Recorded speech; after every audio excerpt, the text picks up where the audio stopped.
Hold on a minute. Early. That was one of my brother's colleagues who I really enjoy. He's a Republican and he is a hoot to me.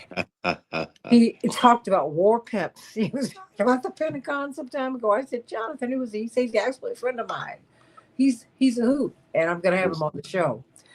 Oh, and we're gonna be up in 10, 5. Hey everybody, welcome to the Santita Jackson Show. Here on AM 950 Radio, the voice of progressive Minnesota.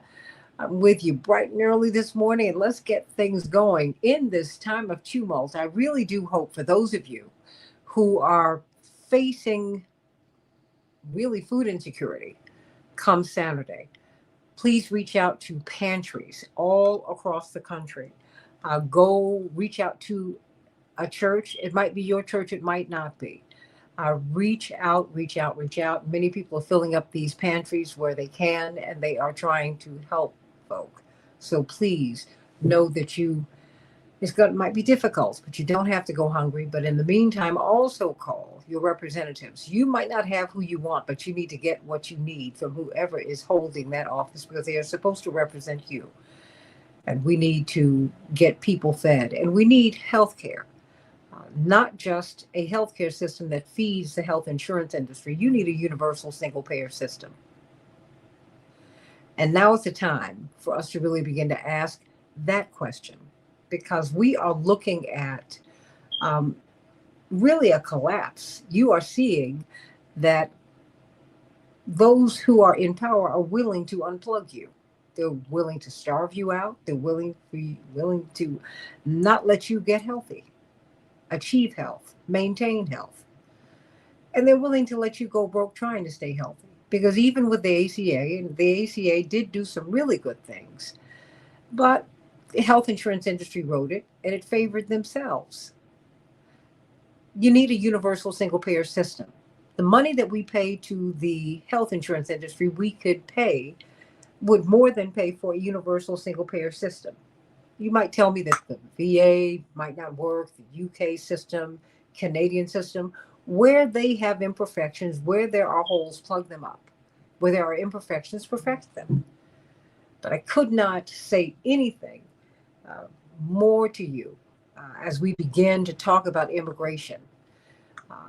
I needed to share that with you because my heart is just broken for so many people who are frightened today. And that should not be in the land of plenty. My pastor, Reverend Clay Evans, used to say all the time, I've never seen God make a mouth that God could not feed. And Reverend Otis Moss Jr. said, God will satisfy your every need, not your every greed. Too few people have too much and too many people have too little. So, everybody, let's talk about immigration today.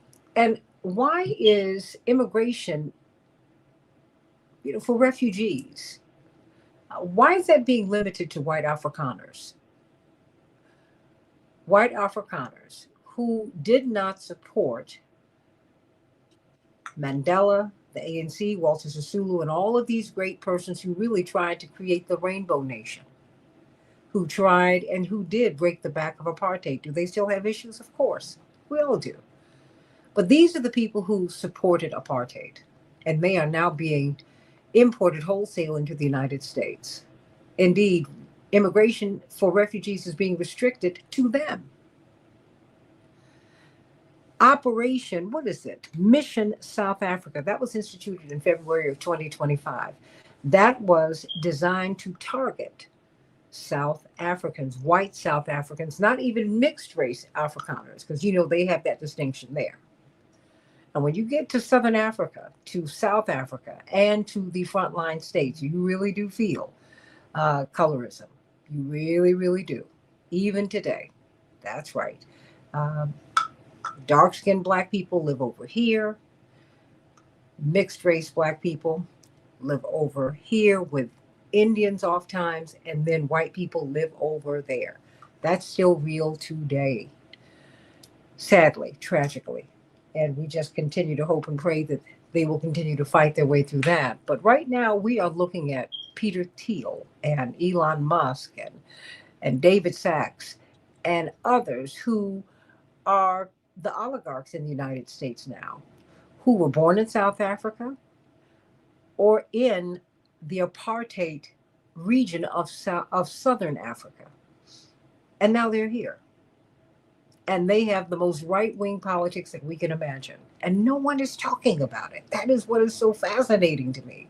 And when you have our officials, when so called mixed race, when black people who have white blood and other bloodlines, when they would apply for refugee status to come to the United States, they were told pointedly by our government that no, no, no, this refugee program is for white Afrikaners, not for you.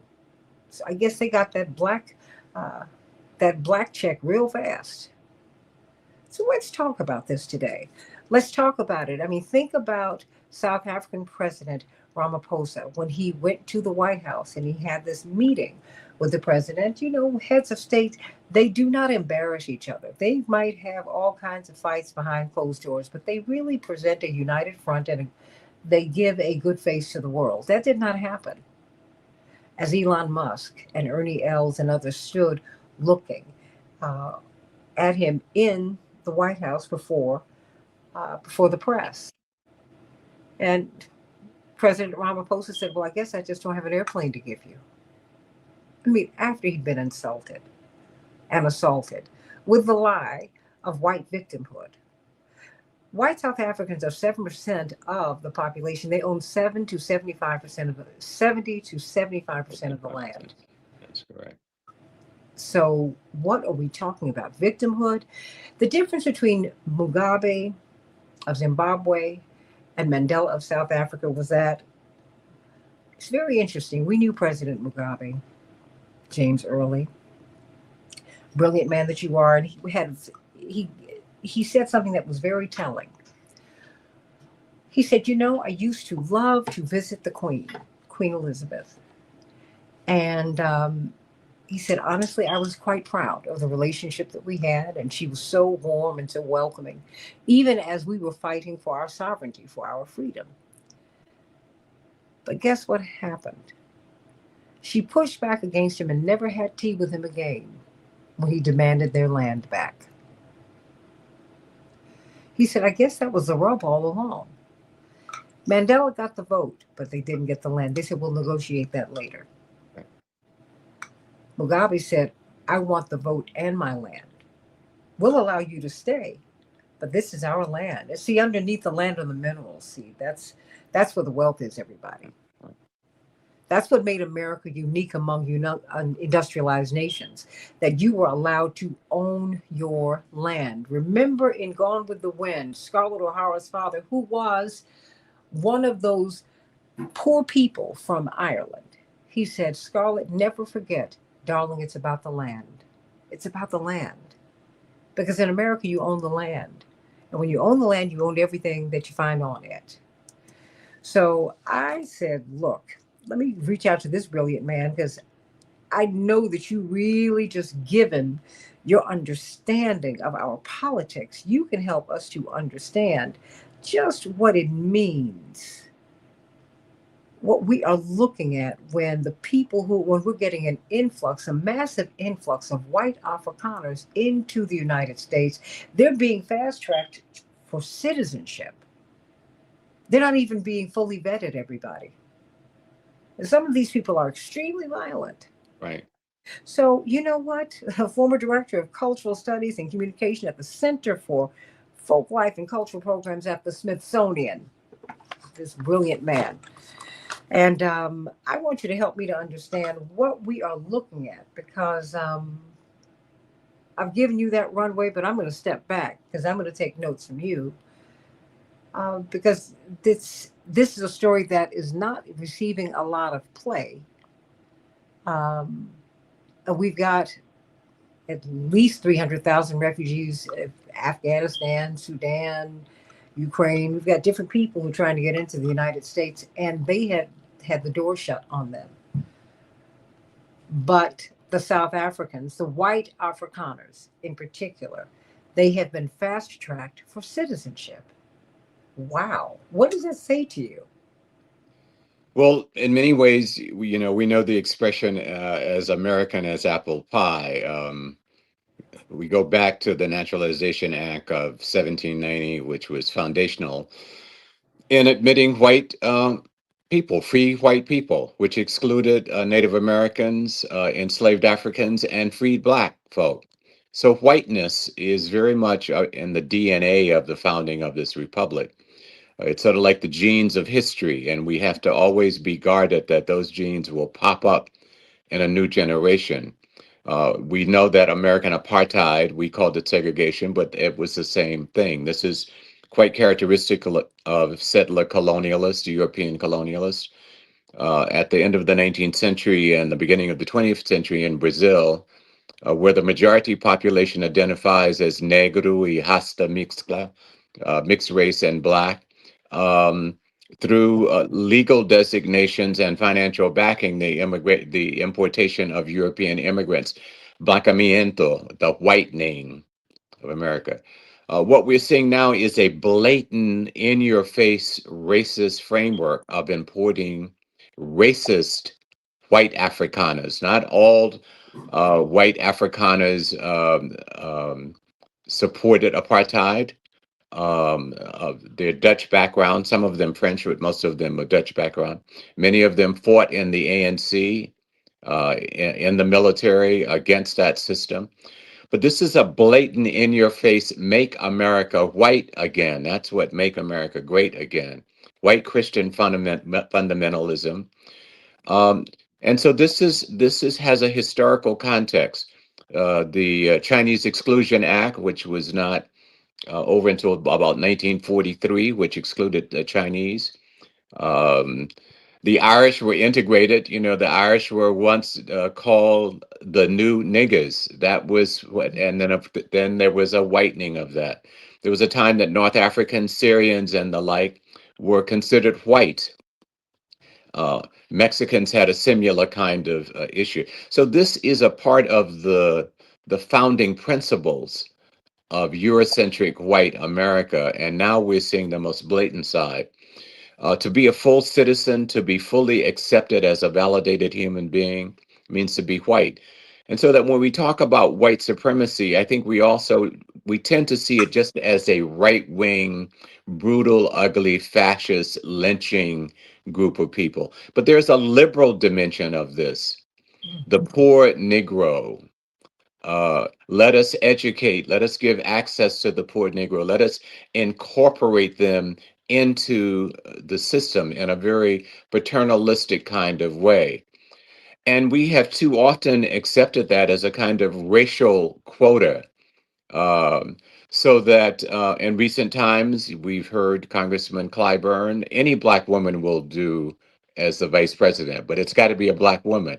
That's a kind of racial gender quota rather than we want to be involved in overall state power and the definition of what's good, truth, and beautiful and wholesome for everybody in the country, not just for ourselves. And so, but it's a kind of an apportionment here. And so the apportionment is, W.E. Du Bois talked about even poor white people were validated above very well educated people of color. He called it psychological wages uh, Mhm. while they were being starved from real material wages because of enslaved labor, their hatred, they couldn't earn a living because labor was enslaved and free to the oligarchs, to the capitalists. And so that they were sold this white skin psychological privilege. But because you are white, you are better than these people, although you're poor and being excluded from the economic system. So now we see Donald Trump an open, blatant, racist, misogynist, homophobe. These people are very, very clear of make America again is synonymous with let's make America white fundamentally again. And then one has to ask oneself, well, how do we explain Patel of the FBI? How do we explain Little Marco? Well, he was diminished, Little Marco, head of the State Department, so that we now have some people of color, and we have women who are integrated into what is a blatant white male fundamentalist Christian orientation. And so we have to account for that. But characteristically, what we're looking at is an attempt to reinstitutionalize basically a segregated America. Look at the number of Black women who have been fired from executive positions from the Library of Congress. Look at the attack on Lonnie Bunch at the Smithsonian institution. Look at the women at Harvard and Yale who were run out. This is the feminist side of this male supremacy. So white supremacy is figured mostly in male characteristics, but not exclusively. And now we have these oligarchs, including these white South African racists, right in the White House, openly, blatantly. So this is what we are facing, and we have to accurately describe it in order to figure out how we are going to confront it and overcome it. And we need, again, the media, and we need to press the so-called mainstream media, the so-called liberal media, the MSNBCs, for example, to openly talk about this and consistently talk about this. But of course, they are not openly talking about this or consistently talking about this. Why are they not talking about this? It seems the story is being hidden. It was so obvious what was happening in the Oval Office when President Ramaphosa was visiting President Trump. And, that was not a meeting, it was a photo op. But when you looked over at the sofa and you saw who was sitting at the sofa and who were standing behind those who were sitting, those people who were in the room, he was being cheered on. He was really speaking at the behest of Elon Musk Yes, and Ernie Els yes, and Johan Rupert, the South African billionaire. I mean, he was just, that's what this was, because they were all standing there basically cheering him on. And what does that say? I mean, what does it say, James Early, that these people who are being led into the United States are not properly vetted? They're not fully vetted. We don't, these are people who, on their own homeland, in their own homeland, who have been incredibly violent. Many of them, I'm not saying all of them, but that's been the inclination because they feel exactly. they're in a life and death fight. I mean, I don't think many of us remember, and some of us are too young, they missed. When we talk about Gaza, part of the reason South Africa relates to Gaza is because that is what they were going through. We don't know how many Black South Africans were killed. We have no idea. Remember, there was a ban on the news. Yes, We couldn't even go. yes, yes. So help us to understand what we are looking at, because no one is talking about this. And to me, if you let some Nazis loose in the world, that would be the number one story. And when I see a white Afrikaner, that gives me cause to pause. Well, we did let Nazis loose. We brought the country, the government brought Nazis into the United States, For treated them, NAFTA, right? yeah, yes, and so they are being quote unquote properly vetted from the new governance orientation. This is one of the fundamental things that I think we have to take up in terms of what systematically is happening. Right now, we swing our heads from topic to topic that is brought up in the news that is brought before us, but something systemic is going on. And the MAGA Republicans, in their study groups, in their many decades of preparing Supreme Court justices, have been very, very clear. This is a dismantling of liberal democracy. It is a dismantling of the administrative state. It is a dismantling of all presumptions and assumptions and what is proper. And this is why they're so blatant. Um, so Trump goes to the UN, what, 3 weeks or so ago? And what does he say? Europe, your culture is being spoiled by Mhm. these immigrants, by these colored people. He attacks the mayor of London that you're going to have Sharia law here with these people whose backgrounds are Islamic. So that's the new proper from the vantage point of state governance at the federal level, and much of the states across the country. And they are so set on this that they're willing to undermine themselves. So in California, many of the corporations are crying because their crops are spoiling in the field. Because who reaps those crops? It is people of color, Latin Americans mostly. Uh, who sweeps our streets? We saw it under COVID. Who are the people who could not stay home and work behind their computer screens? It was the Black and Latino and African nurses, the Jamaican English speaking nurses who we don't really prepare our schools to produce nurses in the United States. We go and raid other English speaking countries like South Africa, like the Caribbean, after the tax dollars of those underdeveloped countries or developing countries are put in to educating that human resource, then we steal it and bring it into the United States. Uh, so proper is we have to now examine what is proper. We watch television and we watch the news pundits and they talk about the Constitution says this and the Constitution says that, or the Supreme Court has passed this or that this ban. But this governance, this federal administration, including most of the MAGA states, are disregarding all of that because they're creating a new proper. They're creating a new sense of what governance must be. And a majority of the voting citizens are voting them in. Our fellow Americans are voting them in. So we have to have a systemic orientation, and it's not back to normal as the leadership of the Democratic Party, Jeffries, Meeks, Clyburn, Schumer, are saying, well, we just need to get more Democrats so that we can retake the House, so that we can return to normal.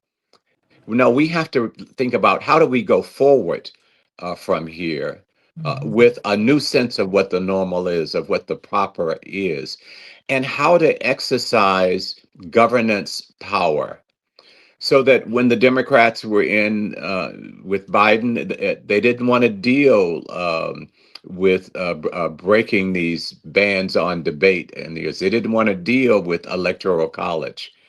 We so that we are fitting in too much into what the system is and what the system has said is proper.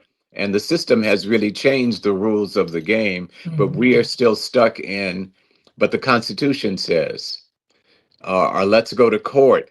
Yes, we have to go to court, but we have to do more than that. I look at the Joint Center for Economic and Policy Studies, and I compare that to the Heritage Foundation. The Heritage Foundation for decades has been trying to figure out how do we take state power in terms of the economy, in terms of the legislature, in terms of the judiciary, in terms of cultural institutions. The Joint Center is still focused on how many people of color are being hired by Democrats and Republicans in the Congress, not what they are being hired for, but how they look. Uh, that is passe now. There Right. was a time when that was a cutting edge index, Well, but now, phenotype and not yeah, philosophy. exactly. So any black woman will do. Again, this was Clyburn's. Take Karen Bass. Well, Karen Bass is not Kamala Harris. They are both black women, but their outlooks and their policy, their sense of governance and whatnot are quite Very distinct. different. I don't mean to pit them one against the other, but I'm just saying that this phenotypical agenda profile uh, that is not progress that we need. It is We, breaking the barrier of color and and, gender. and and while that is important, right? I'm just trying to stretch this out because I think it's important that we look at this. Um, it's like I had Bernie Sanders on my show several years ago, and my father called in. Reverend Jackson called in, and and Senator Sanders was so excited because it bears repeating, everyone, he was one of two Yes, white elected officials in the United States in 1983 yes, who endorsed and worked for Reverend. And then, and he chaired the campaign in Vermont, and then he chaired it in in '88, and he and Paul Wellstone were able to move into Congress and then into the lower house. Well, he moved to the lower house, and Paul Wellstone went to the Senate, and then Bernie Sanders went to the Senate. Right. He said, to be sure, Santita, and everyone who's listening, it's important that Reverend broke the color barrier. He said, but he did something else. He said he opened the door for a white progressive like me. Before his candidacy, I had no space. And it was interesting when I was watching Abby Phillips talk about Reverend, because she has a book out that comes out about him now. And when she was lining up the people whose his advocacy made their careers possible, Obama was just part of it. She said no, AOC, Bernie Sanders, Mamdani. But it's about, he's an unreconstructed populist. Now, I'm not talking about daddy here. We're talking about something else. Because when you see Reverend, you don't see Jack Odell. Right. Jack Odell was such a fierce freedom fighter that John Kennedy asked Dr. King and had him fire him. And then Reverend hired him because he was a fierce freedom fighter. That's Frank Watkins. There's so many nameless faceless people Right. who you do not see. But this was about not browning up imperialism, right, James Early? Right. Right. So you're making the point. Wait a minute. I don't want Clarence Thomas was not a replacement for Thurgood Marshall. No. No. I- Except for those who saw, but he's one of us by way of phenotype. when Our, he said when he said high tech lynching, did he not? Did he got that's yes, yes, yes, black people were like yes, he's a disaster until he said high tech lynching. Then we yes, said, oh, once yes. he gets in, he's Yeah. gonna remember. Exactly. Once he gets in, I'm trying to think of the prominent writer who said that. Oh, but once he gets in, um, because we had been sold that you're excluded because of your color, and if your color is included, everything is all right. Uh, and so a number of us who are the product of the modern civil rights movement were mostly working class people. Not every black person, not even the majority of black people were out there organizing. It was working class black people for the most part. There were a lot of ministers because the church was the center of gravity of spiritual, ideological, and actual organizing and mobilization. And the church culture was the called the banner called who led us into that. And there were a few intellectuals, Vincent Harding and the like, and a few of us with a lot of education. But the people who called King were basically, they called him, we are already organized. We need someone to occupy this central position, but we are organized. We don't need anybody to come here and organize us. We forget about that. And when we broke American apartheid, and the system says, I'll take this one, I'll take that one, Yeah. this one, and we were absorbed into it as individuals, and we lost our sense of organization and community and mobilization. And so we are not preparing to take power in the sense that not just that will preserve our interests, but in the interest of everyone. And the Rainbow Coalition did that. The Rainbow Coalition broke through. And this is a period in which Democratic Socialists, card carrying members like Congressman Ron Dellums, Mm-hmm. I'm trying to think of, I just had it on the tip. I'm having one of those senior moments. John Conyers. Yeah, I was about to say John Yes, Con. card carrying members of Democrat. So this is not a new ideological outlook brought into governance power. And Bernie But Sanders wait, is, what would they have said about this policy? oh, they would be out front every day saying this is a reinstitutionalization of white supremacy at the governance level, and that it won't look like the segregation of old, but you're going to see that it in effect is a new segregation. So white skin is being privileged over people of color, and then you tie that to right-wing ideology. And again, this is a global organization. It's just not what's happening in the United States.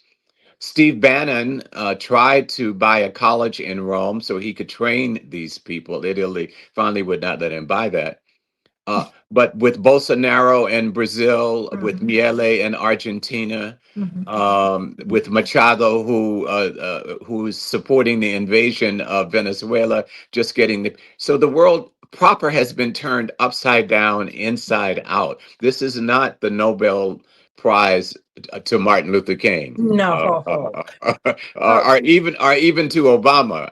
This is so we're in a new systemic moment of the resurgence of a kind of dominant absolutism about Eurocentrism and white skin privilege and fundamental Christianity, uh, and so and extrajudicial killings, um, so that we have to rethink where we are and in a more organized and systemic way go about not just reformism we but we have to fight for reforms. We have to fight for really a disentanglement of the system, overturning of the system.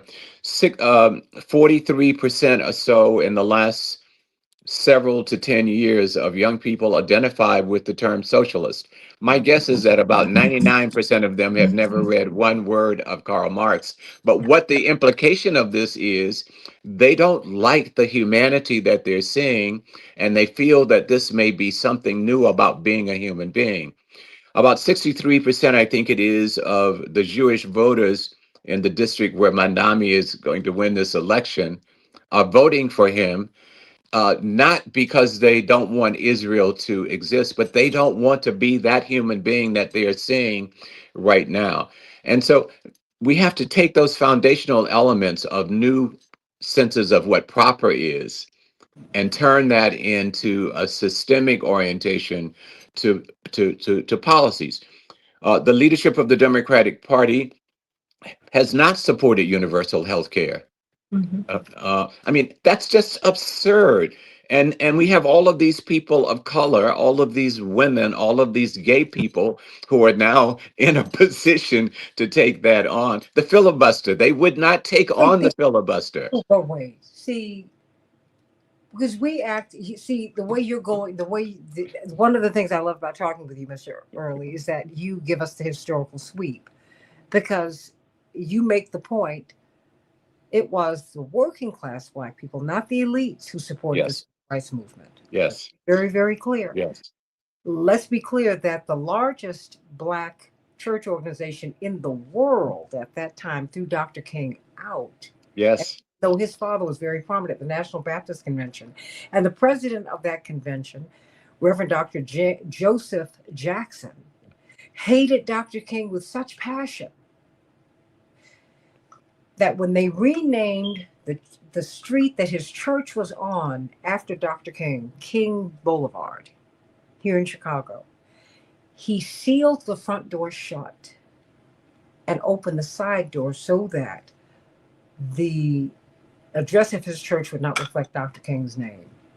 right, right. But I now they mean, all claim him. well, they all do. And well, that church, Yeah, I don't even know if anyone's there. I yeah, mean, and that doesn't give me any joy. right. What I'm saying is, when as you're looking, I mean, you're taking us down here, and I'm saying, I'm when I'm this. The fact is, many people did not. There was a debate about South Africa. President Reagan supported the apartheid regime. We Yes, helped to get yes, Mandela arrested. yes, I mean, so we still have vestiges of that here, do we not? yes. We indeed do. And I'm just going to call out one more name and really go back to then this new white immigration issue more directly. So we have my Morehouse brother. I think he came after me. He did come after me. The Reverend Senator Warnock, Yes, who Ralph. could not say ceasefire when we needed him to say it, in the heading the Martin Luther King Church, when the South Africans had been saying to us for decades, What we have seen in Gaza going back 30 years is worse than anything that ever happened to us in South Carolina Mhm. and in South Africa. That has been the line of the South African freedom fighters. We never experienced what we have seen and what we are seeing happening to the Palestinians. And many Black prominent people turned a deaf ear and looked down at the ground, not taking this up. As I said, I think in our last conversation 3 or 4 weeks ago on Joe in the Morning, when Reverend Al was asked if he was going to support Mandami, his response was, "I'm praying over it." What are you praying over? What are you protecting? They're protecting their position in a system, not really thinking about how could we remake the system over a long future to come. But Mr. And Early, haven't many of us signed on to that? I mean, because many of us will say, yes, well, look, now we're finally here. I'm like, but you're yes, doing what? I mean, I think it's important that you occupy the space. But one of the problems that you had with the Obama White House, and we can say that because Mark Halperin yeah, and John Heilemann put it in their two books. They said, they derided the CBC not as black professionals, but as professional blacks. yes, Jesse Jackson was banned from the White House. We just keep on going with that. You all, right, I'm not taking any of this personally because I get, trust me, we were always on the outside. right. my, Yes, my, yeah, my parents' table yes, used to be at the back of the Black Caucus dinner, and we used to laugh about it. But we kept on going, right, right, because we had some, we had our people in there like John Conyers and and Shirley Chisholm, and I can name them, but but that was okay because we were clear that that was who our base were, and it's never been the elites. And the elites have never moved us forward. They have right, benefited from what the masses have right, done. right, And that's why I'm trying to find out from you how it is that we're not talking about this. And making this part of the conversation at the No Kings marches, people would unfurl the Palestinian flags and they were told, oh no, put that away. How we have a No Kings march and you don't talk about Gaza? right, Are you for real? right, right, What are right, you talking about? right, I don't, Trump derangement syndrome, Trump will not be here forever. But exactly, JD Vance is right behind him. The, right. the, the White House press secretary, when asked a question, she said, your mama. Who does that? Yes, right. I mean, this is blatant that we don't count, and we have to speak up and say that this is what is happening, and Yeah. we have to think about what happened with Ramaphosa. Why did not Ramaphosa? You talked about what has been the historical protocol of diplomacy. Well, Trump has broken all of that, and Ramaphosa sat there and took abuse that he should not have taken. This is Oh, wait a minute. A Ramaphosa. world power, right? Yes, and this Think is of it. Ramaphosa. This is the former head of the most powerful trade union in South Africa. This was Ramaphosa, a member of the Communist Party of South Africa when he was head of that trade union. This is Ramaphosa, a billionaire, and he sits there and takes this abuse. Uh, we have to think in new ways. We have to confront in new ways what is confronting us and what is trampling us right now. And for the most part, we are not doing it. Again, I have cited before, I go back to Congressman Clyburn, who asked Biden to give pre immunity to the candidate Trump so that we could heal the country. Well, we can't heal the country with people who are storming the White House, people who are going into churches and assassinating black people in Charleston, um, people who are talking to us like Vance or like Kirk. This farce around Kirk that somehow he was involved in Democratic debate, the homophobia, the racism, the calling for the killing of people. So the world Wait, has and been not turned looking upside down. and not looking at the internal fight that he was having. See, everybody has tried to put this off on the left, going after him. And wait a minute, and our kids at our HBCUs, Mr. Early, they were Yes, like in their schools. because they were frightened, because they were being threatened. It was very clear he was having a fight with his donors that had nothing to do with the right and the left. It had everything to do with the Middle East. Everything. Yes. So I mean, Yes. it's like, wait, stop Yeah. this. That's why I mean, when I've talked about him and people, and no one, and let me tell you, trying to find guests to come on the show to talk about it, no one wants to touch it. Okay. I said, well, I'm going to touch it because I know kids at Morehouse, Spelman, Howard, North Carolina A&T, Southern. I could name you about 8 or 9 schools right now who are on lockdown right now. Yep. And our kids are taking a hit that does not belong to them. Somebody's got to say something. Somebody's got to say something about letting. I mean, and you're right, because my grandfather worked for one of these. He had to go sit behind Nazi prisoners of war who had been prisoners of war when Yes. he came back from the Second World War. When they came into New York, and when they got to Washington, they had to move to the colored section of the train. He never forgot that. My father never did either. Said it was just you. I win this war and I come home and I've got to go sit behind the people we beat.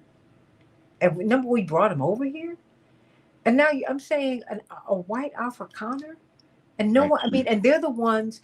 They've shut down the refugee system for everybody, save them. Yes. And giving special dispensation, Mm. um, asking Homeland Security to make sure that they are places to live, they have access to jobs, and so this is the new proper vetting, and the new exclusion dimensions of what vetting is based on your color. So there Mm-hmm. was something went to the State Department, a South African, the U.S. Embassy in South Africa, asking the State Department, well, what about Afrikaners? Well, the predominant Afrikaner speaking population in South Africa is Black, because Mm-hmm. that was the imposed language, like English is the imposed language here. So Black people started winning the poetic contests after apartheid in Afrikaner. All of those poetry sessions. I was going back and forth in my Smithsonian job at that time to South Africa, and the representative from the State Department says, "No, we don't care if they're Afrikaner speaking. They must be white." So That's this is, and we're not looking for mixed race people. We're looking for white people. Uh, and while the No Kings March was very, very important, and people from some ultra left perspectives have criticized it because it didn't take up this or that, we have to start with not that the bottle is half empty, but is it half full, and how do we make it fuller? But we have to, I think, look at this metaphor about kings. We now need to move from that to a perspective of no dictators. Right now, we have what is an authoritarian dictator in the White House who runs the country from both the legislative, judicial, and economic and military point of view. So he is now calling for the testing of nuclear weapons. This is just yesterday. mm-hmm. Um, What does that say to you? it says that what they're saying is that we are the global power, we are the global police, and as Trump says, we will kill you, and they are killing people. They are No, no, murdering. no. He said we will kill you, and you'll be like dead. Just Yes, wait. just No, you yeah, gotta right, and Mr. and Early. You gotta say the whole thing. yeah, I actually had not heard the full quote. I'm just thinking about some of these previous quotes that he's No, made, no. and You got to do this too. You got to make the hand gesture. She was like, "Look, just say right, he says, look, they'll be just dead. They'll be dead. They'll be just." I said, "Are we serious right now? You all right, just gonna right. the And the black part judicial, said out loud." the Supreme Court has opened the way to basically saying he can be a dictator. Now you have Well, why I saw, dictator and not no kings? I mean, because my mother said the same things. My mother right, said no kings. She said, "What are you talking about?" right, He said, "No, you don't." I think it must be a movement thing with you all. She said, "People like kings. Get out of here. People run trying to win contests to be the king." right, You got a whole right, bunch of kings and queens. She right. said, "What you don't want is a dictator." Yes, yes, and that is what we have, and it's a dictator of oligarchs. They are in the White House. They're building a ballroom. They're paying for it with their own money, and there has already been and will be more reciprocity for that. So they're concentrating power at the executive branch. They're not hiding it in any way. I was listening to television yesterday. Something I try to get 5 minutes of whatever they're saying of these pundits, and they were saying, "Well, there is too much money into the political system." Well, there's always been too much. This is not like something new has happened. It's it's like selective amnesia, and what we're seeing, we know what our generation. We are the last generation that came out of segregation. You and I. I'm almost 79. You're younger than I am, but But I was born in a colored hospital. that's right. I, Well, I had to leave the hospital in Ocala the following day because the Negro couldn't stay in the hospital more oh than my, one night, and I had to go back 25 miles to Dunellen, Florida. Um, oh, yeah. So hey. and so a lot of the people of this generation, Black, white, Latino, others, the younger adults who are now in charge, one, they've not really been taught about what American apartheid was, of the suffering, the terrorism, the lynchings, the commitment of the student nonviolent coordinating workers at $10 a week, who would leave one city or one state to go to another to organize people in the dead of night, uh, sleeping on porches and back porches and being fed by working class rural people, the most marginalized people in Birmingham and other places, who were saying, we are ready to be organized and to be mobilized to fight for our freedom, to confront this terror, and to put our lives on the line. Now we've got, all of these young thugs and China dolls and ditties and But wait, when it was black owned, we didn't do that. no, we didn't. When you had a black face in a high place, that's when the degradation of the culture came in, right? You, Yes, I mean, and there's a difference between black owned and black run. yes. That's what I think. You caught on to something. I think that's what we're looking at here because we've got a lot of black faces in high places, but the majority of the Congressional Black Caucus now do not represent black people. And so their politics are not what we. I mean, I go to the Black Caucus dinner, and I've been going, well, since I got to college, really, because that's when my mother felt that I was adult enough to go. I couldn't go before, and so I've been going a long time. And now they have 62 members. Um, they could be cut in half with this redistricting. Yes. And for some people, we could say that's a step back. True, that is meant to be, but maybe philosophically they'll be stronger. Well, we have I to mean, do I'm, some. I'm not saying that because I know that the symbolic, the symbolic um, victory is very important because breaking the, I mean, because look, everybody's enslaved, black, white, brown, yellow, and red. Right. When people are blocked, when people are excluded, Yes. but I get the feeling that the young people in particular want something more. When you look at a Mamdani, when you look at a Fateh, Yes. Minneapolis, they're like, okay, look, I grew up with a black president, women running, occupying these offices, and you know what? Now I cannot afford to leave my parents' home if I can. Right. I can't afford a job. I can't even finish college. I can't afford it. I can't get a loan.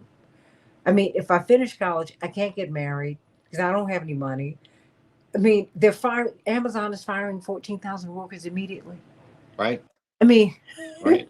And Bernie Sanders Argentina said, is getting 50, $60 billion and buying Argentine beef, and farmers are crying, killing them and here. and Argentina is selling its soybeans to China, and How did that make yeah, sense to yeah. me?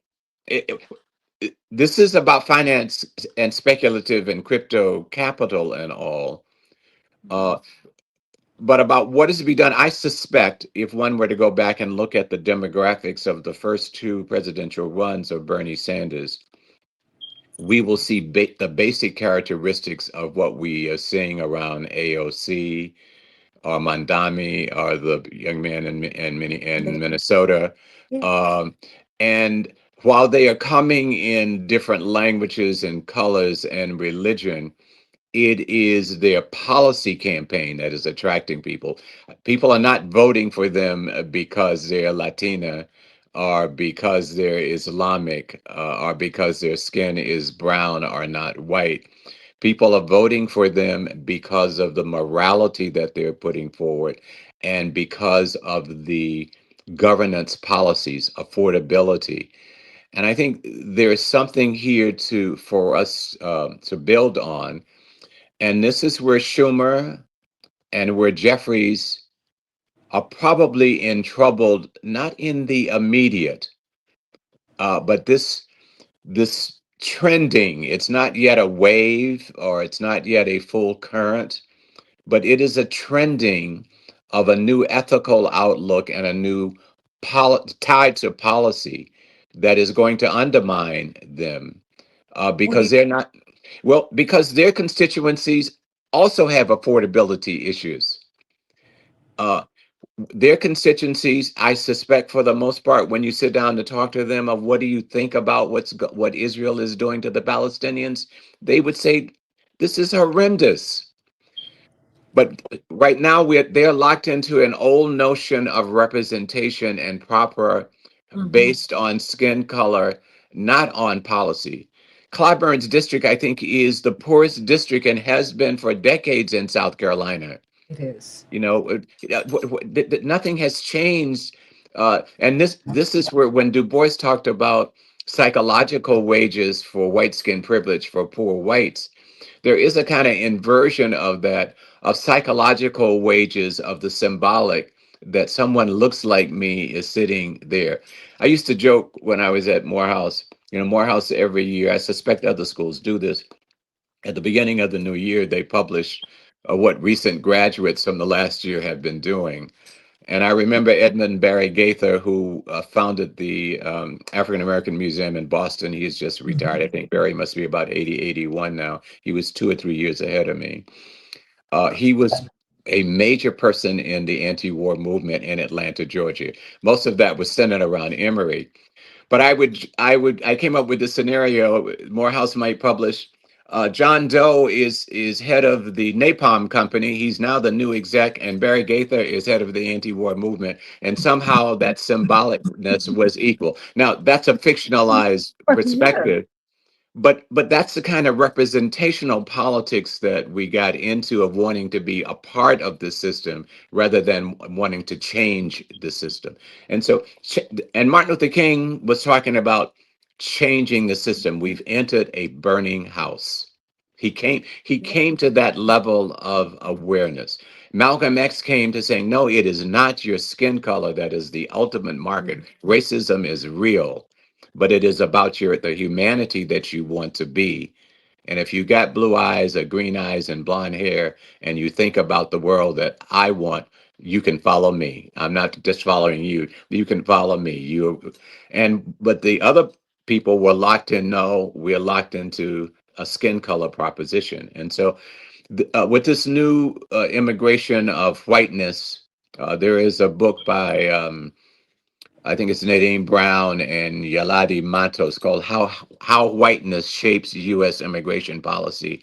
Mm. I have just begun to look at some digest of that. I would urge your listeners and viewers to go take a look at what the history of whiteness has been in the United States, and that racialized gene that we were able to control for a good while in breaking American apartheid in the 1960s is now resurging, and they're very clear that "Make America Great Again" is to be white, male dominant, and yes, there will be a few women and a few people of color around, and the corporate capitalists, the oligarchs that Bernie Sanders talks about, that many liberal Democratic leaders and pundits say, well, nobody knows what that word oligarch means. Well, now that word oligarch has a lot had a lot of currency. That was their don't attack capital Mhm. kind of perspective,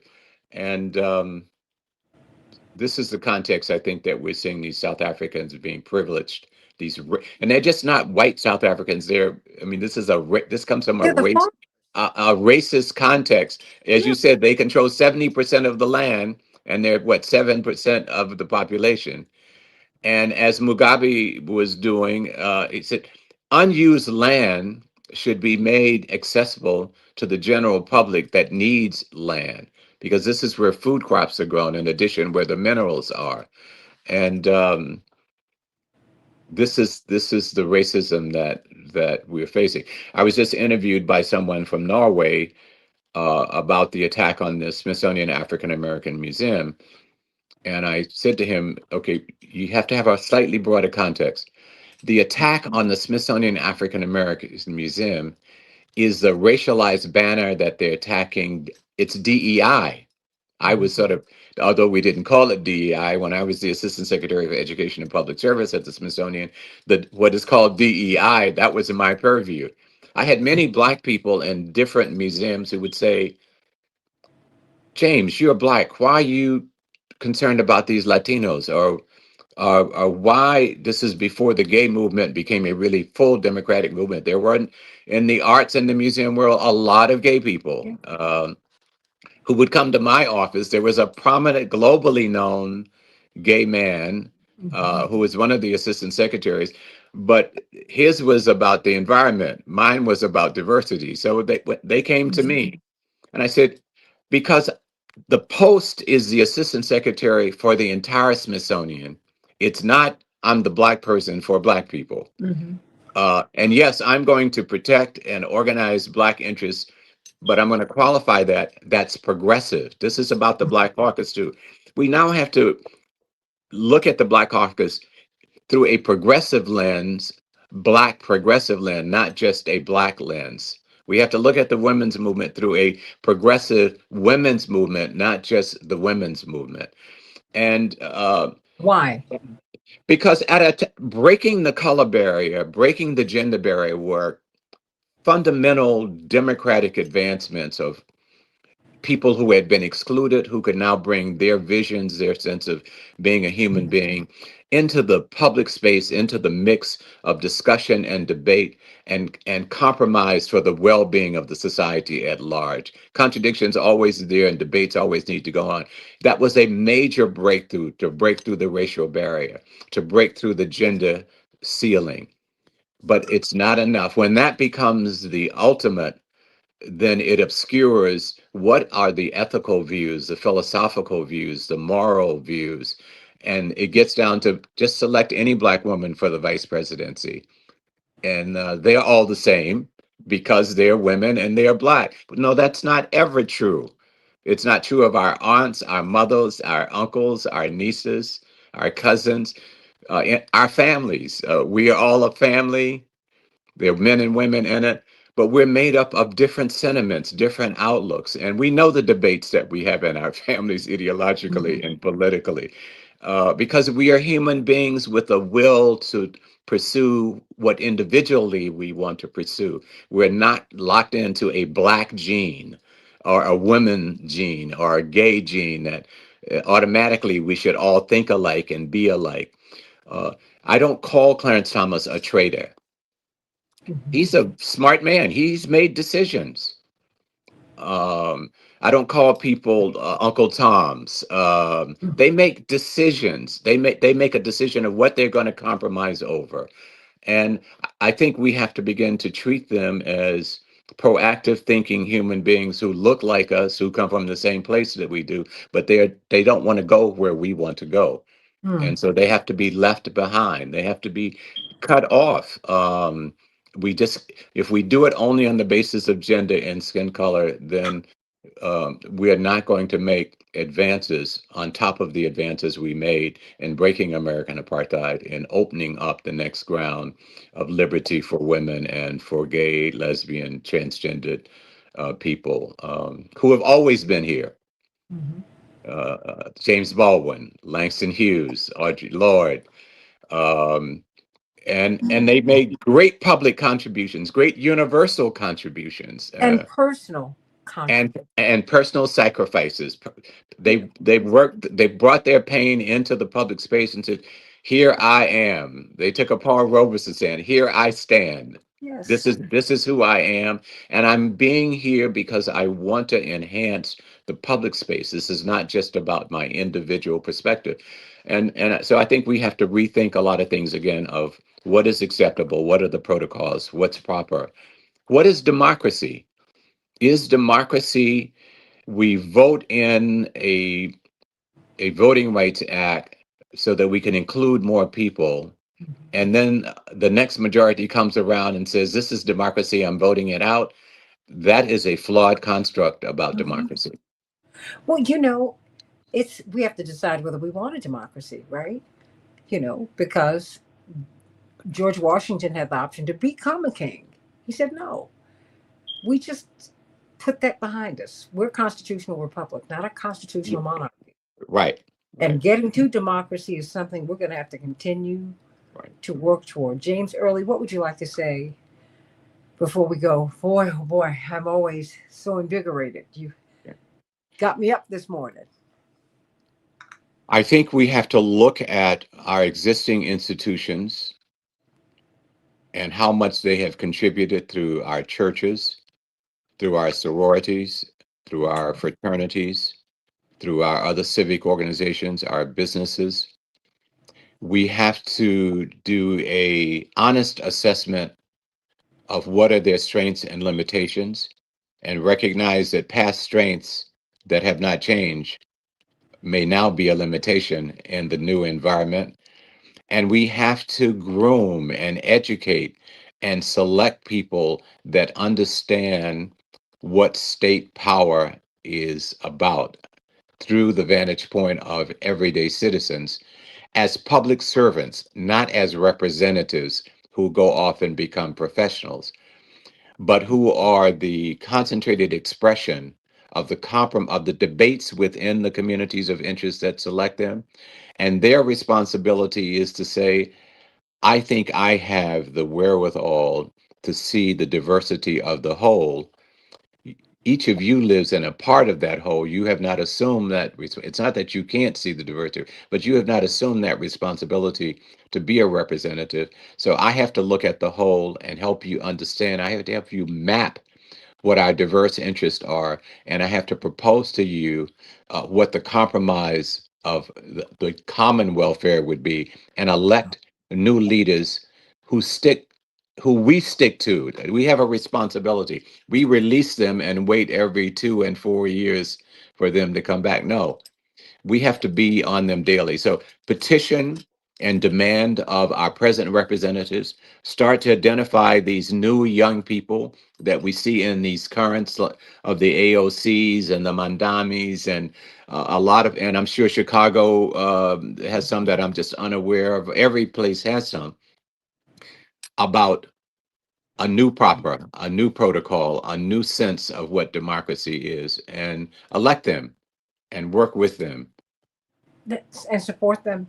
and And support. Yes, I often say, you might not get who you want, but get what you need. Know that yes, whoever goes in, they yes, represent you. That's yes, so yes. make them do it. And no Make- deference to them. Uh, they are our representatives. Absolutely. We are not their subjects. We are not the people to be moved around the pond, around the chessboard of their thinking. And they have a really challenging responsibility to say to us in the well-being of the community, I support X, and this is why I don't support Y. I know that 50% or 53% of the people want W or Y. But let's look at what a hospital would do, these people who want a hospital that will serve us all, rather than another kind of policy which will only serve a certain segment of us, as important as it may be.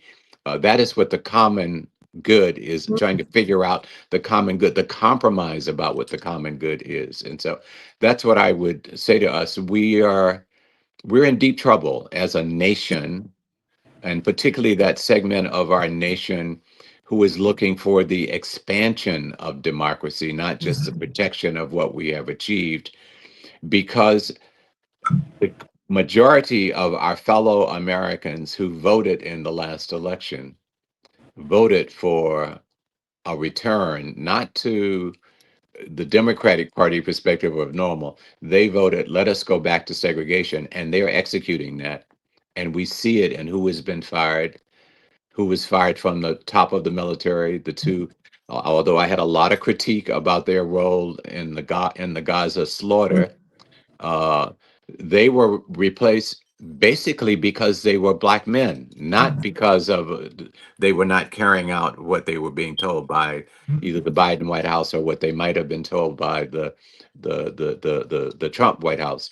The Library of Congress, a black woman, gone, and we see who is in the White House. Jay-Z is not in the White House. He's a billionaire. He's not in the White House with the oligarchs, and Beyonce is not in the White House. So it's not just a question of how much money you have. And I don't mean to in any way raise a critique there in raising those two people, but I'm suggesting that what we see is a predominantly white male oligarchic group. These But I tech, don't I don't think that was a critique. I think, we have to understand that power can get you money, but money can't get you the power. power. Thank you, Because thank I you, think we don't understand the nature of it. thank And you. you've made some really compelling points today, some really, really, really compelling points. Just really understanding where we are, which is why, you know, well, the distinction between an African American, I understood where Reverend Jackson was with that, because with all of the time that he has spent out of the country and on the continent, we've needed to be connected there.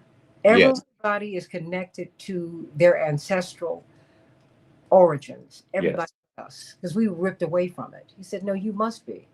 But I guess the tension with my mother was, she said, "Wait a minute, there is a Black American experience now." Because in my home, my parents would have fulsome debates, and then we would. That's what we do for the holidays. We have a debate. That That's the big fun. wholesome, and we Oh, need that. oh, We need that. we have big fun, and we even take on roles and act it out. Right. I mean, it's a big, big, big. No, no, We no. look forward to it.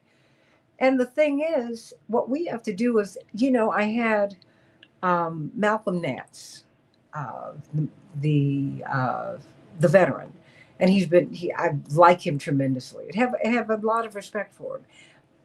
I don't agree with him politically And on some things, some right? things, but But he's been a wonderful man. And whenever I've reached out to him, and I'm going to reach out to him again, and I ask him to come on, he comes on. He's just a wonderful guy. But we were having a difference of opinion about Ukraine, because he said, we've got to fight this Putin. I said, first of all, we broke a deal with Putin. Now we said that we broke when Germany reunited. The deal we cut with Russia was that as you disaggregate, we're not going to move it's NATO your way. I said we did, exactly and the day after afterwards they started moving. they started moving. I said, now we broke an agreement, so I can't support that. That Right, means we're not trustworthy. right. And so, boy, we went back and forth. And I said, you know what? I said, Mr. Nance, you know what it is? I am not an imperialist, and you are. And I don't mean that. I didn't mean that as an. It's just a fact. I said, It's a fact. And that's okay. I said, right, I'm not. I said, I'm from the King tradition, and my father's tradition, and Reverend Bevel's tradition, and C.T. Vivian's tradition. I mean, there's some folks who were like, No, that sounds like I dream a world, but not that one. No, Yeah. this house is on fire. I mean, and you remind us that the house is on It's fire. on fire. And the Ukraine issue you raise, I suspect what is going to happen, and I am totally opposed to Russia's invasion. And Putin Yeah. is not someone to be upheld. But there was a failure of diplomacy. Unfortunately, millions of people on both sides, working class people, these are not elites who are going, and several or more million Ukrainians are now living in other parts of Europe. Many of those millions are never going to go home again, Well, even they're under here. a peace deal. But millions of ordinary people have died for this. And the resolve is likely to come out where it should have come out if diplomacy had prevailed in the first place by Well, wait a making minute. an If we had not stopped it, because remember, yes, by making an agreement of certain issues of it's not just the land, it's the ethnic composition on that land uh, and in the international arena, there are the rights of national minorities for the right of self-determination, at which a resolve comes in where they will share common currency and a common military, but have a distinct political self-determination in regions of the country.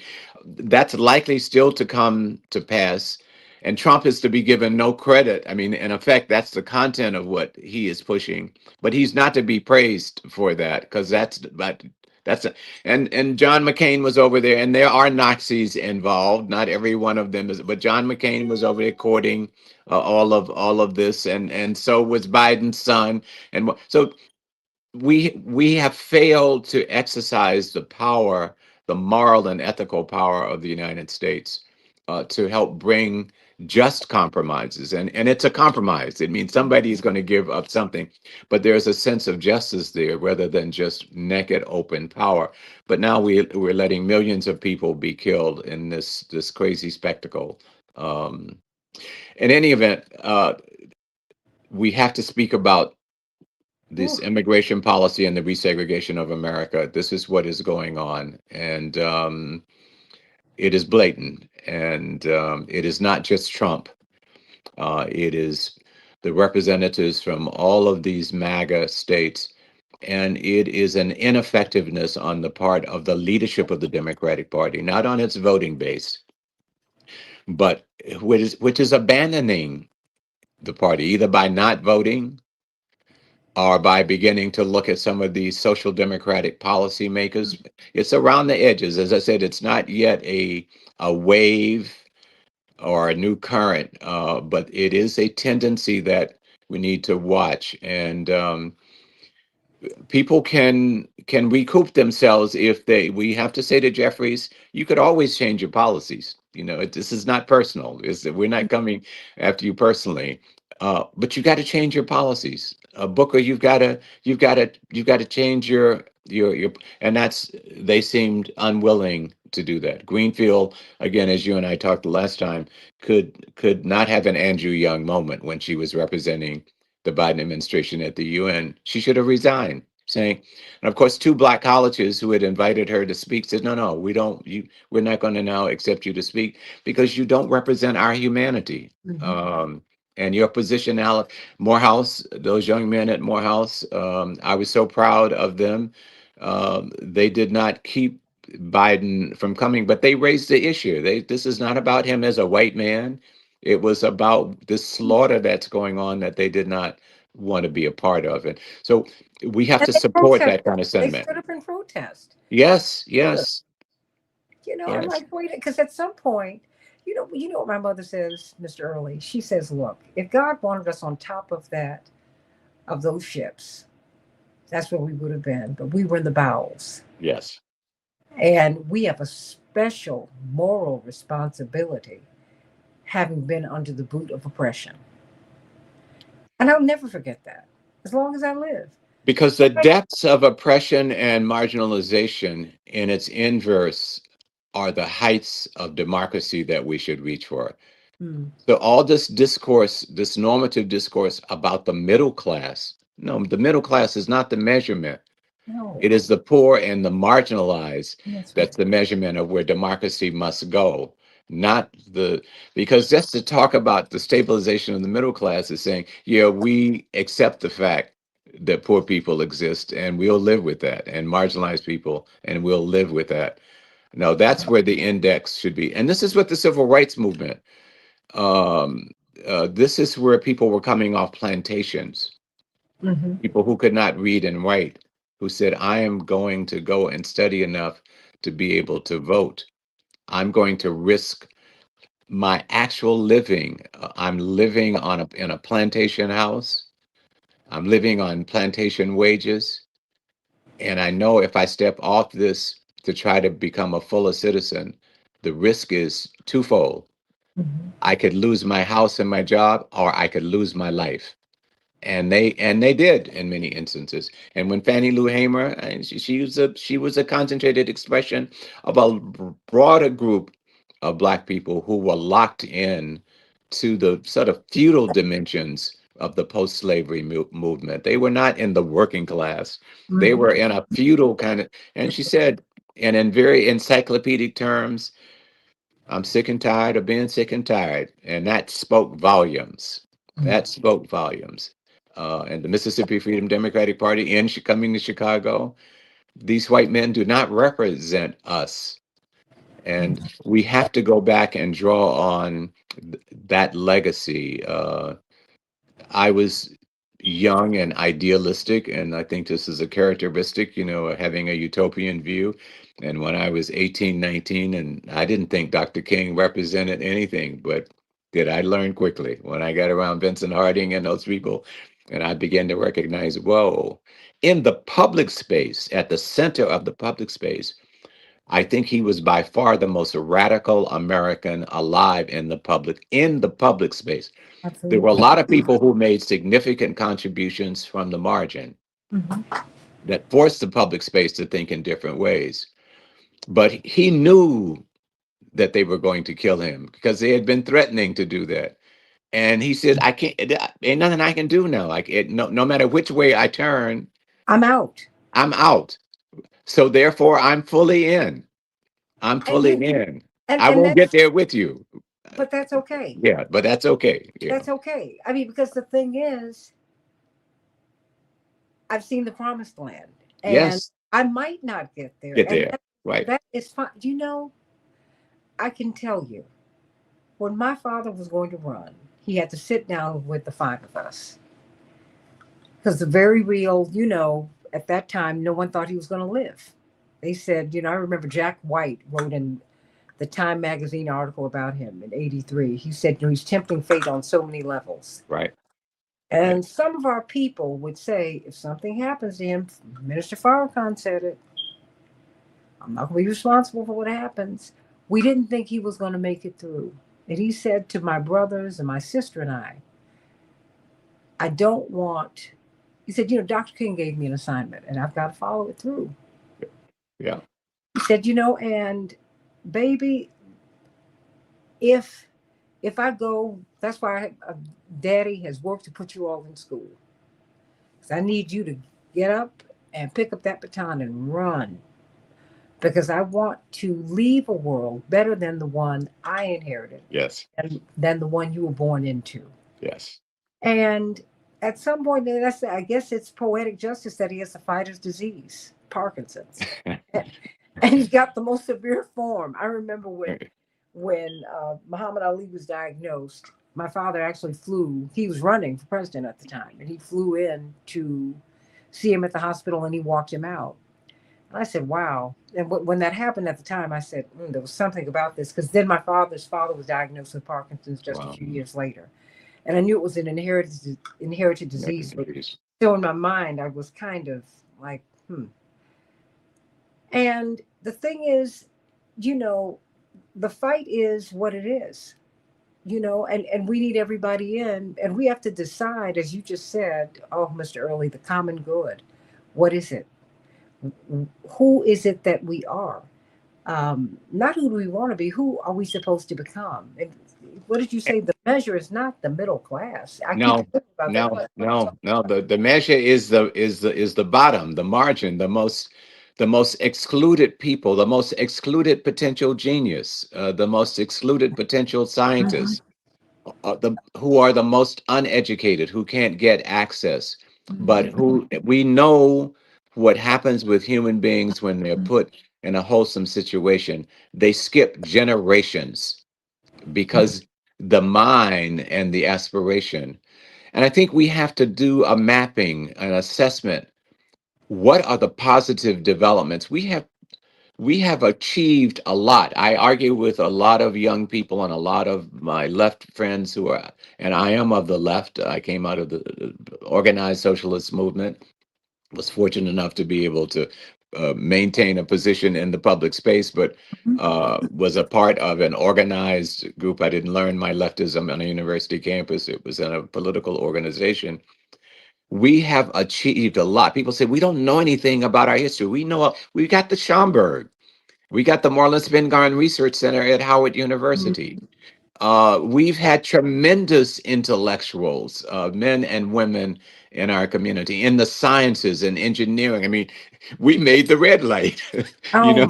Oh my you, and so we have to do an assessment and build from that and stop thinking that this is just like slavery. No, it's not just like slavery. We defeated slavery. Now there are analogs to be drawn, but one needs to be careful about those metaphors. I was just at Howard University with the Kwame Ture Society night before last, talking about Asata Shakur, whom I only knew God. and meeting her in Cuba on a few occasions. And I looked around the room, and most of the people in that room were young Black women. Mhm. And I think one could start by saying, where are the Black men? That is an important question. But wow, look how many women have broken through that barrier and are now being educated and taking up these positions. And it's, yes, we do have to address the deficit of Black men in the educational system, but we should not miss the value of what has happened of women, because they come out of male dominated households too. Black men have not been the paragon of virtue of women's freedom, either on the continent of Africa Mhm. or in the enslaved community or in the US or in the civil rights movement. Mhm. Women had to struggle to break through that male dominance, and now we have that bounty. That is what we build off of, and see ourselves not just in a deficit, but what are our strengths to address where the deficits are. Deficits do exist, but they exist from the point of view of strength, not from the point of view of having nothing. We are an important. I mean, "We Shall Overcome" became the liberation hymn of the entire globe. Mhm. Uh, Absolutely. yeah, people look to Black America, reparations and other kinds of things. They look to us, um, and Everybody. so we have to relook at us and see where our strength is in organization. Um, Well, let me ask you this, because you bring up the point. Because I think we need to understand what we have brought, what the gift that we have given to the world.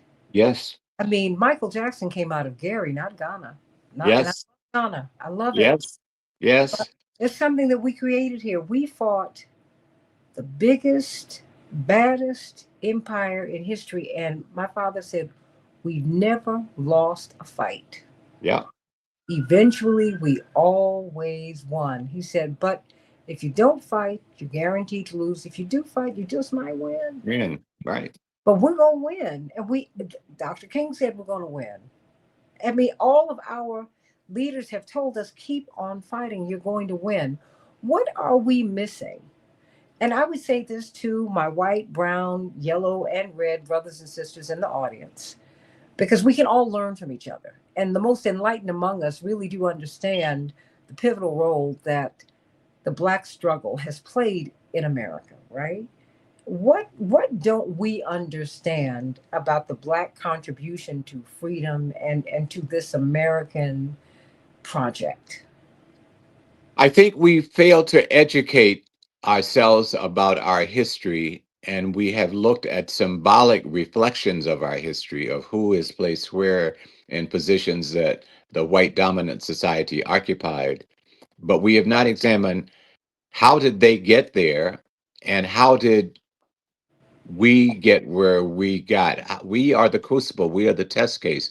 As I've been saying to lawyers, some black lawyers recently, look at those historical precedents that black struggle has brought that has widened the scope of democracy for all other kinds of groups. Black studies opened up the centric studies across this country, including women's studies, the LGBTQ. And a lot of those people in those communities will tell you it was a civil rights movement. We saw not just the vision of what black people were fighting for, but we saw how they organized and how they mobilized. And we don't teach that in our schools. And this is the MAGA Trump attack on the National African American Museum at the Smithsonian is all about, is to I mean, Angela Davis is in that museum, Mhm. you know. All of our freedom fighters from different religious and ideological perspectives who were fighting against American Mhm. apartheid are there. And our We food. I Yes, mean, really, all of that is important. I mean, because what is it? The little drummer boy. What? I I don't have anything to give you, Jesus, but I can beat my drum. yeah, What shall I give? What shall I render? I mean, this is what I've got. I mean, we can't. I mean, the people who made the sandwiches, because we couldn't go to the restaurants. right. The people who made the food for us so that we could march. The people who had, well, I can cook and I'm going to open up a restaurant. I can do hair. They're the ones who always had the money anyway because they had something that everybody wanted to buy. And I'm saying that in that museum, we're there. Right. We're We're, there, we're and there. we have to teach that not just as individual data or just as individual profiles, but about how we took on the governance system, how the country was being governed. The fact that we were excluded is a reflection of what the values of governance was about white skin privilege, which is again where they're going now. And then to say that here's what we fought, and then here are the products of that, not just what the products of it, but what were we fighting against? We were fighting against a philosophy organized into a governance system. And that's, but we do teach a lot about individual profiles. And so that we line them up because they are all black, and then we emphasize, and here are the women in the group, here are the religious people in the group, but we don't teach where did they come from, what were they fighting against. They were not just fighting to be representatives in an oppressive system. uh, I have real problems with the U.S. military, so I know why we go into the military. Economic circumstances forced a lot of us into the military. But I'm qualified on thank you for your service. What has your service been? We say the service is to defend America. Well, Muhammad Ali said, "Ain't no Vietnamese ever called me nigga. I'm not going over there to kill some other colored people." And that would have been his service, which he would have been thanked for. Thank you for your service for going and killing these other people who are trying to get away from U.S. imperialism. So teaching, including in our churches, to the extent that we still go, which is now predominated by women, not a whole lot of black men, I understand, and I'm one of them. But a lot of black men may still be heading those churches, but those congregations are Always, basic. always. But those were our first educational institutions. That Morehouse came out of a church, Hmm. and so many other schools came out of churches. And while I'm not a person of the Christian faith or religion at all, I think, not stupid. I was starting to say I'm smart enough. I'm not stupid enough to miss the fact that that's where Black people have organized. And I have to give some respect to that based on how people carry themselves, not on that I don't think like they do. That's not the issue. Practice is the test of truth. How people position themselves is the test of truth, not what they talk about. Mm-hmm. And I have seen I saw the Christian faith of my grandmother, Mm-hmm. who made sure that I was fed and clothed, and so we have to go back to educating, and we have to get representatives coming out of that who can envision a new world. I think of my sister. You may have known her, the late Bernice Regan Johnson, Yes. Bernice Johnson Regan. There's a new world coming. Where you gonna be standing when it comes? Mm-hmm. And Amen to that. yeah, yeah, No, no, but that's really it. Because I think that we have to really understand just what everybody's contributions have been, what we all bring to this great American and great human project. yes, Because I look at the indigenous people, and it, it's when you go to Oklahoma, it's when you go to the territories that you see them, you yes, see them figure very prominently, and you have another understanding of who they are and what they're fighting for. Kim Teehee is the congressional representative for the Cherokee Nation. She's supposed to be seated. They've never seated her. you're there, right? I mean, so it's like, what are we doing? And which is why I had to ask you the question, about what are we doing? I mean, we're bringing in these white South Africans, these white Afrikaners, who are openly hostile to black people, and you're probably going to give them land Yes, and and jobs, housing, jobs, housing, education. They're right, going to get everything. And right. while we are pushing back on Venezuelans, whose country we are trying to destroy, because we want to remove their leadership so that we can take their oil. Okay. And I then think we have to change our pronouns though, and it's not something I think about. It's not it's what they, what because they you're right. this this is this is a schism. We have a huge schism in this country of our fellow Americans who are the they, and we are the we, and the we are the we comes in many colors and so forth and so on. Hmm. And I think we are at a, I mean, even liberals know that we're at a crisis moment. The discourse, the common discourse in the middle and upper crust of our society, including in its elected leadership, is is this country losing its democracy? We say our democracy, uh, and I never understood that. yeah, and certainly the we are losing that part of that democracy that we struggled, bled, and died to achieve, that then opened up the vantage point much wider for all other kinds of groups. That is under attack. The gains of the modern civil rights movement are totally under attack. It's not just the individuals who are in positions that came out of that. The Voting Rights Act, the redistricting, uh, this is to exclude us from the public space. Uh, this is the erasure of our history. Lonnie Bunch, the secretary of the Smithsonian Institution, founding director of the African American Museum, former in Chicago, says African American history is American history. He's saying that a load beam, a foundation of what this country is, came out of the enslavement of blacks. Certainly, the economics are very clear. The Mhm. economics of the emergence of this republic came from the planting of cotton, and who was planting and picking that cotton, and who was dying, and who was being actually organized and raped for reproduction. Black women, African women, were breeders for new labor. Uh, Mhm. and then we arose to be these technicians and blood plasma and all other kinds of technology and space technology and so forth and so on. We are that crucible. Now, by the end of this century, my guess is that the Latin Americanization of the United States will advance far, because half of the United States was once Mexico. So they changed the border and the flag, but they couldn't change the culture. Well, I mean, they're indigenous people who speak Spanish.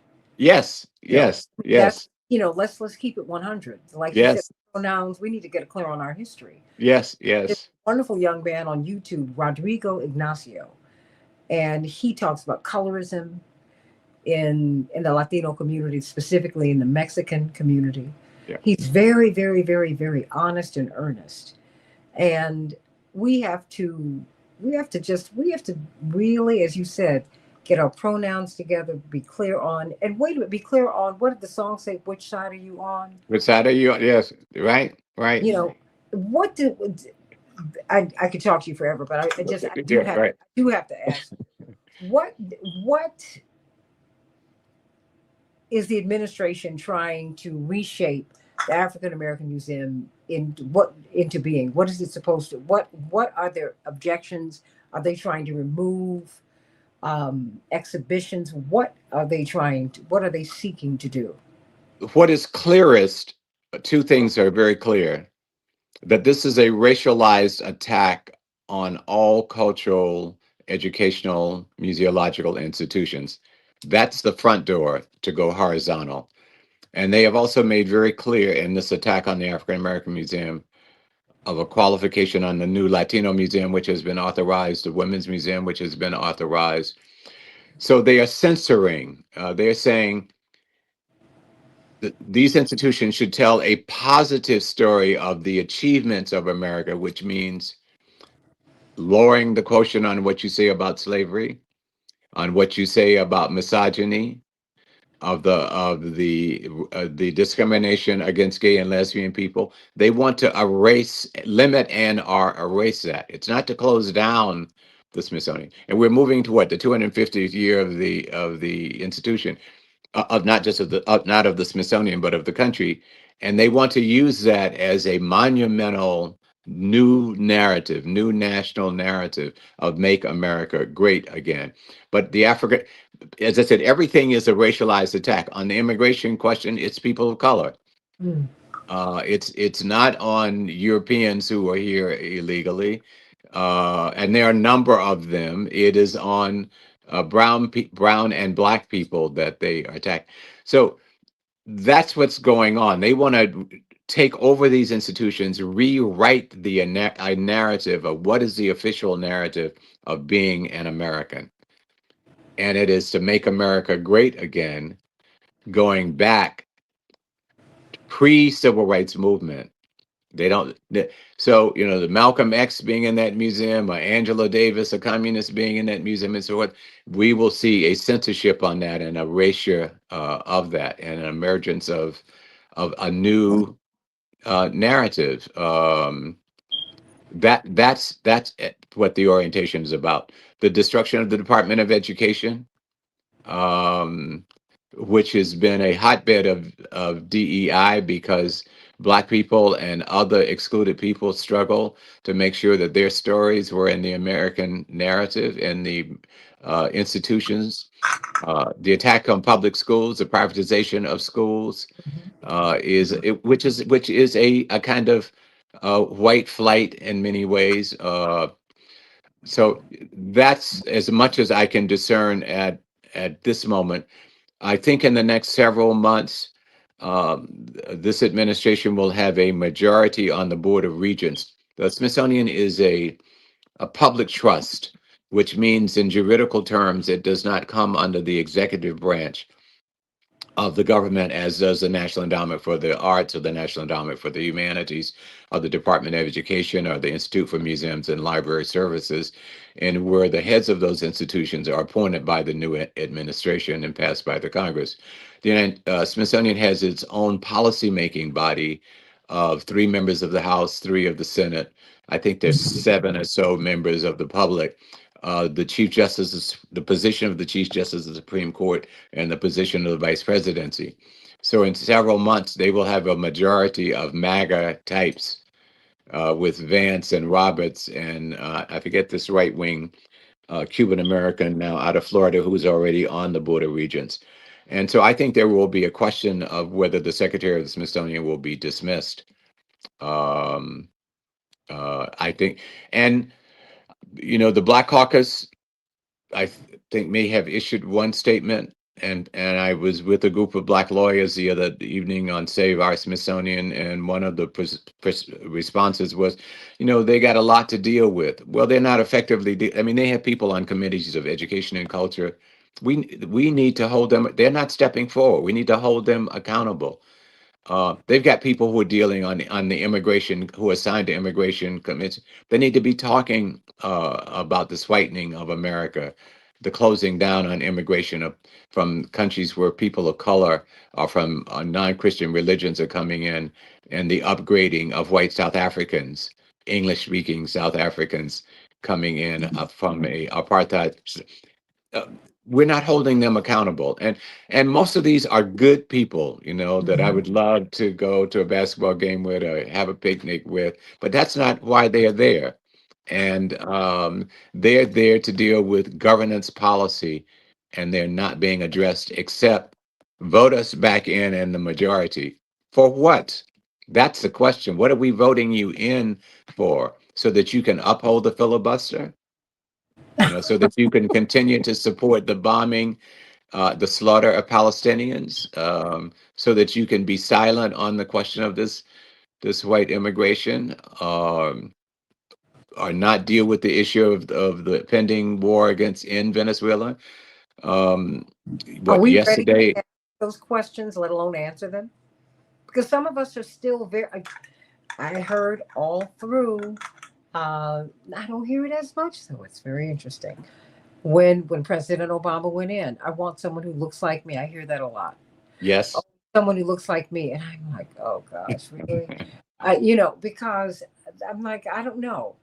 No, no, no, no. I'll take Dennis Kucinich any day. Yes. You know, Yes. like, Yes. no, no, Yes. no. Because in fact, I was campaigning for him in 2008 when he dropped out because he called me. He's a friend. He called and he said, you know what?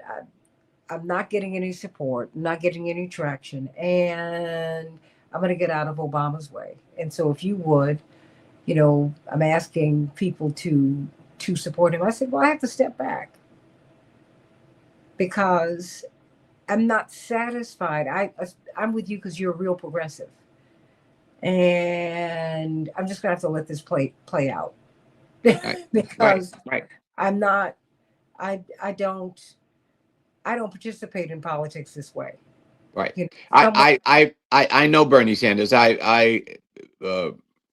Uh, because the late Gus Newport and Danny Glover were Mhm. supporting him, and Danny and I at a time were running the world, doing a lot of stuff. I went down to South Carolina, Greenville, and that's the first time I met Bernie. I happen to like him as a person. Mhm. One, because he's very direct. He says what's on his mind. There's not a lot of. Look, he He has no listened, filter. and he says, "Okay, I heard you, Jim, and I agree with this, and I don't agree with that." And then we argue, and then I think, okay, but he's got a racial blind spot, which is Yeah, he not does. He's not a racist. personal issue. He's Right. got his that class perspective. Mhm. I have been around a lot of Marxist Leninists. I've been trained in that in an organization, again, not on a campus. And what they fail to look at is racialized capitalism. Yes, classes do exist, but classes have sociology. And the fundamental distinction in that sociology is men and women. That's where it starts. And then Yes. you add color when color it's not that we are different colors, it's that we get different social validations of that color. That's where the difference comes in. And so he has the class proposition right, but he's Mhm. missed the sociology of it, Mhm. of the racialized nature of this system that we live in. And that's an argument to continue to deal with him, but that's not because he's white. It's just because his thinking Mhm. has that thread that is not really tied into the full weaving of what this country is about. But I would rather have him than 90% of the people who are black who on the policy issues. Mhm. And yes, he is Jewish, and the fact that he is not as radical as I am about Israel is, I don't think, because he's Jewish. It's because we have just a different perspective. Uh, Well, he also is directly descended from Holocaust survivors. Yes, exactly. So, Exactly. I've said to my, they're like children because they could be my children. The young Jewish activists from If Not Now, who, well, I understood their disappointment. This is particularly early on, Yes. just after October 7th. They said it's a genocide. I said, absolutely, I hear you. But he lived on a kibbutz. He is directly tied to the Holocaust, just as my father and mother are directly tied. You Exactly. have lived Yes. of of apartheid in America. Yes. My mother went to a restaurant in Chicago, and very dear friend of mine owns it. He's white. And he's like one of my oldest and dearest friends. And my mother said, it hit me. You really have lived a very different life. Because when I got there, he had been waiting for me to come back, and he went back to his office and he brought out your kindergarten picture. And he said, you know who that is? And she said, oh my gosh, that's my daughter. He said, and that's me. We go back that far. That far, And right. so As human when beings. he and I talk to each other, we go back and we start talking about people we've known more than 50 years. We like, no, no, no, no, no. He had to tell my brothers, he was like, wait, wait, wait. You do know I love you. I love your sister. I went to school. we, Went to school, we, right, we right. went to kindergarten together, straight through. And my mother said, that was not my experience. It's different. So I really did have an appreciation for him working to evolve, because I'm sure on one level he couldn't believe what he was seeing. And and being of a certain generation, and quite frankly, almost every Jewish person it's a product of a Zionist household. Right. And And, and that's a real trauma. There's yeah, and people who say, this is Native American land. I get it. yeah, yeah. But but we ain't going back. The majority of black people ain't going back to Africa. First of all, they're not going to be accepted. We saw what happened with Liberia. I mean, that is not a simple issue of you are a descendant or that you share skin colors together. It is what your outlook is, and it's just not going to happen. And it's not going to, in my view, going to happen with Israel. The democratic question is not that Jews have to leave where they are. It's that they can't live, but they can't stay living with the governance, the constitutional apartheid that is going on, and it's not a zero-sum game in that regard. So back to Bernie Sanders, and yes, there's a prism through which a child of the Holocaust is looking at things that I'm not looking at it from. I'm looking at it more analytically, but I don't have the emotional, the socio-historically formed emotion about that. As it's hard for people to think about, well, slavery is in the past. I was with a group of black lawyers last night, a different group of black lawyers, a gathering of old men, as we call ourselves, the four of us. And one of them, a former president of a university, was saying, the slavery syndrome is still with us, even for the most educated of us. We're still carrying that trauma and you just can't intellectually dismiss it. Mm-mm. And so we have to look for progressives no matter what color they are, I think is the upshot of this part of our conversation. No Mhm. matter how they sleep with one another in their private lives, I'm not Mhm. interested in that. I'm interested in the positions they take about governance in their public lives. If Langston Hughes were here today, we would uphold him in ways that we did not uphold him earlier. Mhm. Um, this is a new moment. Democracy, the demos, the ordinary people, the quashia, the power of ordinary people, comes in unimaginable ways because we each have the power of dreams and visions and projection and creativity. And that is how we fought and defeated slavery. That is how we went into Reconstruction with a greater humanity and opened up the educational system for all marginalized, including white people in the South who did not have access to education. Uh, that is how the civil rights movement inspired other people to mobilize and to look at what their relationship was in the lack of democracy, and to take the inspiration from the Black modern civil rights movement to open up the society even further. And then many of them, again, admitted, they say, hey, LGBTQT, the new women's movement, the century, all of this came from looking at when you look at, I look at my own FBI files some years ago and a page out of the CIA and all, they were really concerned about these Puerto Ricans hooking up with these black activists, the Black Panthers and all of that, because they saw that these were people who were trying to open up the society for more democracy. And, the FBI saying Martin Luther King was the most dangerous, and then Malcolm X was the most dangerous. And when Malcolm X opened his vision beyond skin color, he didn't drop skin color, but he says, humanity is larger than the way you look Hmm. or even where you came from. And so, well, it's been great having this Thank you. this Thank you. nice listen, thank you. And Thank we you. we No, have to say, I know, I thank you because we're very blessed to have your mind, your brilliance. We're very blessed to have your perspective. We're very blessed to have you. And when I have the opportunity to speak to one of the great men or women in our history, I'm glad that you are generous enough to share, because there are things that you can pour into us that we're not going to get anyplace else. well, And I thank thank you you for for that. that. I have a hard time sometime with the recognition, but I just want to say that except for the Bernice Regan Johnsons in the world who saw something in me and she always saw it in me that I never saw in myself right up until the moment she died. She was always saying, but you.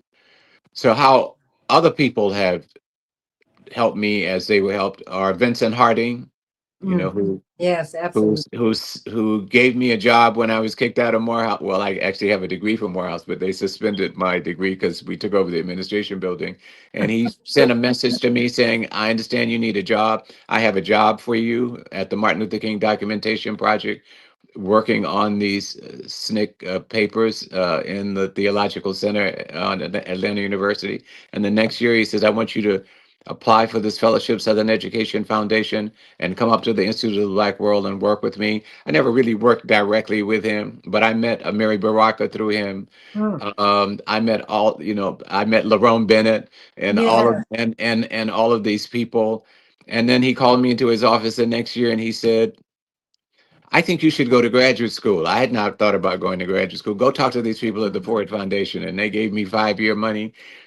So I, like most of my generation, and I was again with these lawyers last night, we were all talking about people who watched us in high school. I was a C student, but who said, but there was an exam we gave, and somehow you came out way up there, so it doesn't reflect your grades. So we are products of of a social group of social relations. We didn't get here just through our, pulling our own bootstraps up because we didn't have any boots to build up. Other people put straps on our feet and put air under our wings, or even gave us wings. And so Absolutely. I thank you for the acknowledgement, but Absolutely. But yeah, no, but and it's and you're correct to credit the people who lifted you up. But I thank you for accepting the challenge. I mean, at the end of the day, you accepted yes, the assignment. yes, And that yes, and that to me is what is key. You yes, accepted yes, the assignment yeah, and you're sharing with us, because we are in a time when somebody's got to be the grown person in the room. yep, Somebody's got to share and give us context so that we can understand where we are. When you're coming out of amnesia or coming out of surgery, let's just put it this way: when you're coming into consciousness, the first thing you ask is, where am I? Where am I? And your head goes back and forth until you get reoriented. right, And we are coming into consciousness. yes. Where am I? Oh, And we have to draw on the courage of those before us. Bernice Regan used to say to me early, when I go into these rooms to do battle, I come before you with my head bowed. Slay me if you can, but I came here to do battle.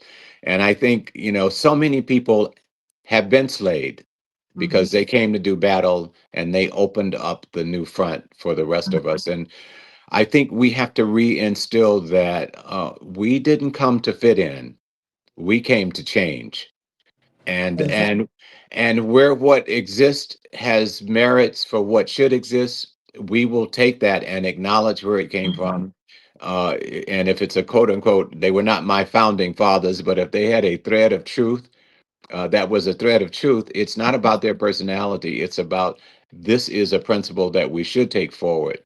Mhm. But we didn't come to fit in, and we came to do battle, and we are at a new crisis moment where the battle is being brought to us. And the question is, are we going to not just defend ourselves, but are we going to go on the offense and not go back to normal?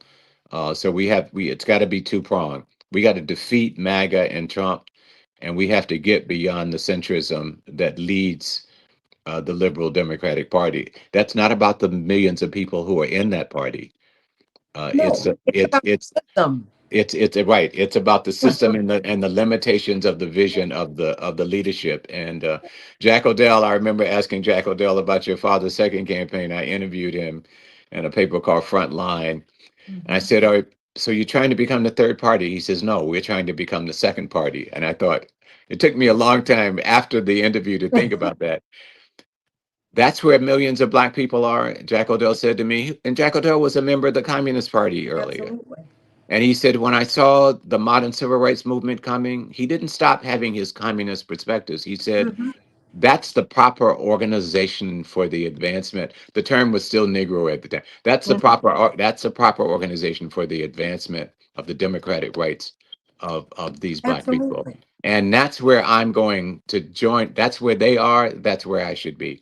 Millions of black people are going to the polls, voting under the rubric of the Democratic Party, because we have not built the other institution.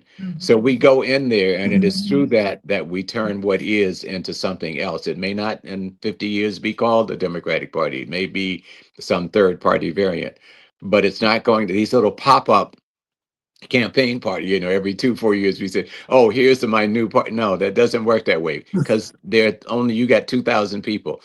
We Mhm. need to go where the millions of people are, work with them, work through those contradictions. And that's how we will change. That's how we will get some new organizational expressions. And so, with that, I'm going to go do some home task. Well, God bless you. And I'm going to say AM 950 Radio, the voice of progressive Minnesota, all of our people. I hope that you've enjoyed this profound conversation with Mr. James Early. He is really one of the true treasures we have in the world today. I can't Thank limit you. you to the Smithsonian or to any place because Yeah, you have no limits. And I just thank you thank you. for all that you are and all that you do. The Santita Jackson Show, everybody. AM 950 Radio, the voice of progressive Minnesota. Sending you all much love. Thank you. Thank you so much.